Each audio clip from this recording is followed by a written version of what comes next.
The next morning crept in slowly, draped in a hazy gray mist that made the school look more like a castle in a foggy fairy tale than a place where middle-aged teachers juggled spreadsheets and teenagers practiced sarcasm.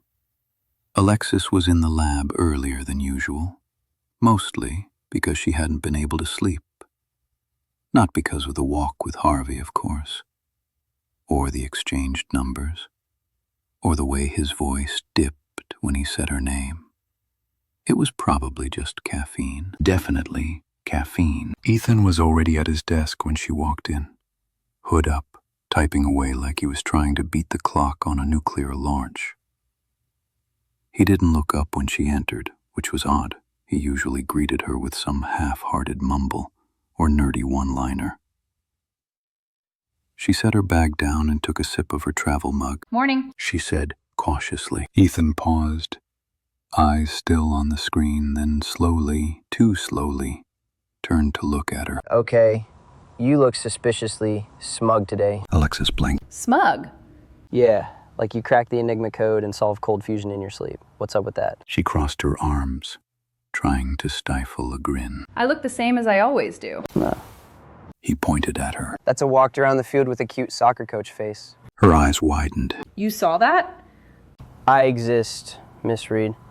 I see things. He swiveled his chair fully toward her, all teenage sleuth now. You two have been spending a lot of time together, for quote-unquote strictly professional purposes. Alexis rolled her eyes. Ethan, we're colleagues. We work in the same school. Of course we interact.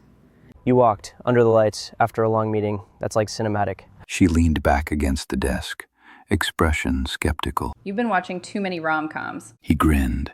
My sister made me watch Notting Hill. I'm ruined. She laughed despite herself. You're ridiculous. He folded his arms, gaze narrowing again. For what it's worth, I think Mr. Layton's got a thing for you too. Mr. Layton? She blinked. The woodshop teacher. Yeah, he's been hovering. Asked me if you like coffee the other day, or if you were more of a tea person.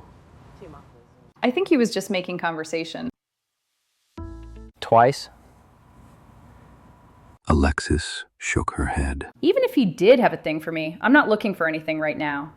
Ethan raised a brow. Says the woman who walks fields at night. Get back to your code. I'm just saying there's a plot developing. I'm invested now. You're lucky I'm too tired to confiscate your sarcasm. Ethan smirked and turned back to his monitor, humming to himself as if the matter were settled. By lunchtime, the weather had turned sunnier, warm breezes curling through the open hallways.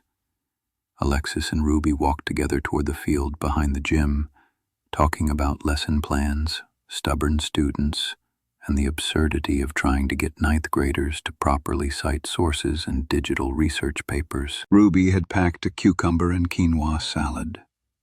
Alexis had a granola bar and whatever was left of her dignity, after a particularly awkward freshman asked if she was someone's mom or something. They rounded the corner toward the outdoor track, and Ruby abruptly stopped walking. Oh my God. Alexis followed her gaze and immediately regretted it. There, by the pull-up bars just off the track, were Harvey and Dylan, both shirtless, both glistening with sweat, both doing synchronized upper-body workouts that felt suspiciously like a scene from a low-budget romance novel cover shoot. Is this Ruby murmured. an intentional display? Alexis blinked rapidly. I don't know what's happening, but I hate how much I'm watching it. Harvey glanced up and spotted them. His smirk was entirely too pleased with itself. Dylan gave a cheerful wave, then promptly dropped into a set of push-ups with an unnecessary amount of shoulder movement. Did he just wink at us? Ruby whispered. I can't process anything right now. Alexis replied. My brain has left the building. Okay, we need to look away. Act normal. Say something teachery. I assigned a pop quiz. That's good. Grounding. Keep walking. They turned sharply and made their way back to the building, doing their best to resume their professional composure. Once inside the staff lounge, Ruby plopped down with a sigh. That man knows exactly what he's doing. I hate that he does it so well. Alexis muttered, rubbing her temples. You know, Ruby said casually. you've got this whole pretending you're not into him thing down to a science. Alexis looked at her, lips pursed. I'm not You're not what? into him. Ruby raised a brow. Mm-hmm. I'm not. Alexis insisted, now fidgeting with a pen cap like it owed her money. Ruby sipped her tea with a knowing smirk and let the conversation drift toward more neutral territory. That evening, Alexis was curled up on the couch with her laptop when her phone buzzed. She didn't expect anything, probably an app notification or a spam email, but when she checked, her stomach flipped. So I've consulted Ethan's relationship geometry chart, and it seems I'm in competition with the woodshop teacher. Alexis smiled instantly.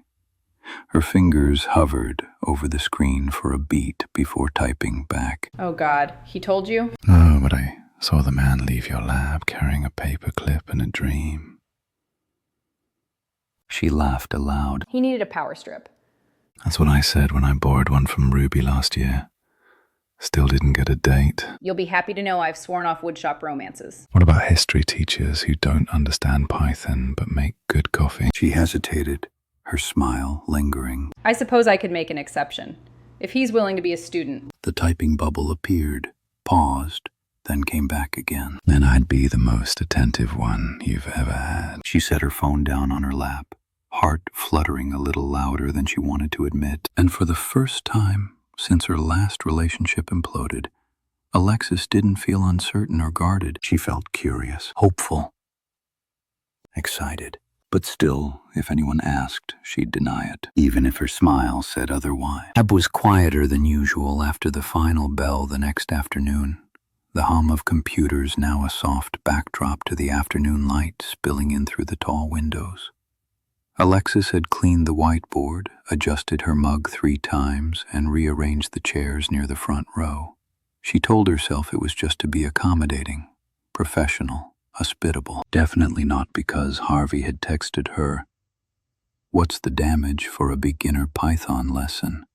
followed by a winky face and a gif of a confused puppy tangled in wires. He arrived 5 minutes late, dressed in a fitted polo and track pants, a gym bag slung over his shoulder, and a sheepish grin already in place. Sorry, Ethan cornered me in the hall to talk about frame rates and predictive modeling again, Harvey said, dropping into the seat beside her. Didn't realize I'd need a translator for the computer lab. He's passionate. Alexis replied, trying not to stare at the way his forearms flexed as he pulled out a notebook. And brilliant, honestly. Like his teacher. Harvey said casually. Alexis froze. Don't flatter me. She said, brushing it off with a smirk. Too late.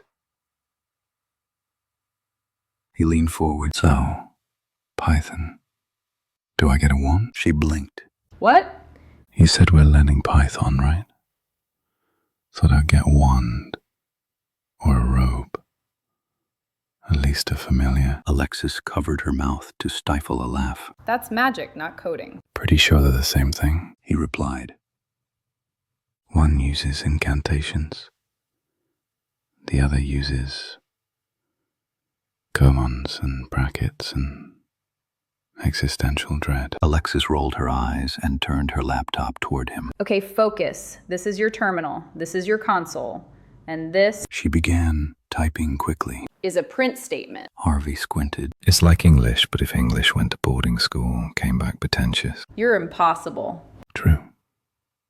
But charming. It took them 20 minutes to get through a 5-minute intro. Harvey kept cracking jokes. Alexis kept trying not to smile, and every time their hands brushed over the keyboard, it was like static. Neither mentioned it. When he finally typed out his own line of code, "Hello, Alexis," she side-eyed him. Subtle. Like you're out. He said, and didn't look away. The room grew warmer, suddenly. Or maybe it was just her cheeks. They were both still pretending it was just a lesson when the door opened. Principal Harris stepped inside without knocking. She looked like a woman constantly irritated by Wi-Fi and the future in general. Miss Reed. Mr. Thatcher. She said, eyes flicking between them. Didn't realize we were offering after-hours tech support now. Alexis stood up instinctively. Just giving Coach Thatcher a quick tutorial. He wanted to learn how to use Ethan's analysis software for the team. Harris's expression didn't shift. Right. Speaking of Ethan, his program has gotten some attention. A few board members asked about it after the last staff meeting. Harvey straightened. That's a good thing, isn't it? It would be if it didn't raise uncomfortable questions about resource allocation. She turned to Alexis. You've got students doing advanced software development in a lab that still runs 2 machines on Windows 7. That's not a good look. Alexis blinked. We've been asking for upgrades for months. Yes, and those requests were reviewed. But let me be clear, if you keep pushing for special treatment, it'll create more problems than solutions. We need to keep expectations in check, especially with newer staff. That last part landed like a slap. Harvey stepped forward slightly, but Alexis caught his sleeve in the corner of her fingers. I understand. She said quietly. Harris nodded once, then left as abruptly as she came. The door clicked shut behind her. For a second, the silence felt sharp. Harvey ran a hand through his hair. What a jackass. I'm starting to think she has a deep vendetta against USB ports. Let me talk to someone. Maybe the athletic department can reallocate. Don't. She said gently. If it comes from you, it'll only make it worse. He looked at her, jaw tight. It's not right. No. She agreed. But we'll find a way anyway. They packed up in quiet solidarity, and when Harvey left, he glanced back over his shoulder like he didn't really want to. Alexis didn't know what she wanted more. For him to stay or for her brain to stop lighting up every time he looked at her like that. Friday night came fast. The bleachers were filled with small-town energy. Clapping parents and folding chairs, students wrapped in school colors, and the clatter of cheerleaders echoing off metal bleachers. The field lights flickered on in sharp white beams, casting a glow over the soccer pitch. Alexis sat beside Ruby, wearing a navy hoodie and holding a hot chocolate someone had shoved into her hand. It was warm, but her nerves were electric. Down on the sideline, Harvey was pacing like a general before a battle. Clipboard in hand, headset on, that focused crease between his brows. Alexis had never seen him like this, commanding, sharp, in his element. This is weirdly attractive. Ruby whispered beside her. Alexis didn't respond. She couldn't. She was too busy watching Harvey tap his watch, then gesture at Ethan, who was standing at the edge of the bench with a tablet clutched in both hands. From up in the bleachers, Alexis could barely hear what was being said, but she could see the way Ethan's eyes lit up as he pointed to something on the screen. Harvey leaned over to read it, nodded, then shouted an adjustment to one of the midfielders. Ruby nudged her. Is that the program? Alexis grinned. That's the program. By halftime, the team had shifted formation twice based on Ethan's data, and they were leading 2-0.